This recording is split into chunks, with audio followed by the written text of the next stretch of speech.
Ce que je comprends, c'est qu'on va garder les coupures de 250 millions dans les universités pour les 2 prochaines années. Je pense que c'est une grave erreur qu'on fait. On va entraîner des dommages. Ça va prendre longtemps avant de récupérer. Il y a des facultés, des institutions qui sont plus touchées que les autres.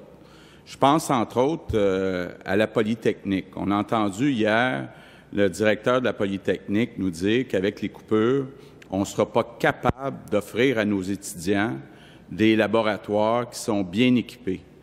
Nos facultés de génie, entre autres, comme Polytechnique, ont maintenant de la compétition qui vient plus seulement de l'Université de Toronto. Dans l'Ouest canadien, on investit des centaines de millions dans les grandes universités, que ce soit l'Université de Colombie-Britannique, l'Université d'Alberta, l'Université de Calgary, et ils ont des budgets qui sont le double de ce qu'on voit, par exemple, à Polytechnique.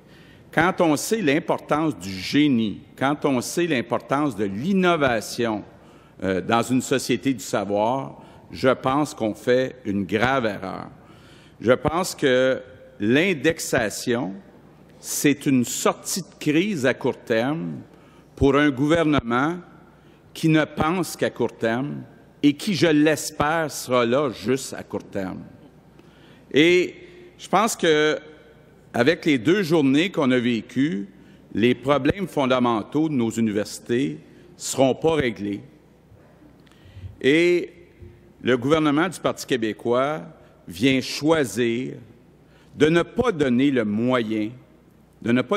moyens à nos universités d'être capables de compétitionner les meilleures universités au Canada, les meilleures universités dans le monde.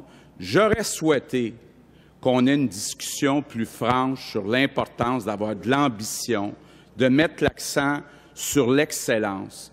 Et je veux tout de suite vous dire que la coalition Avenir Québec, comme le nom le dit, on veut travailler pour l'avenir du Québec. On va se dissocier totalement des propositions qui sont faites, qui incluent ces compressions de 250 millions. Merci.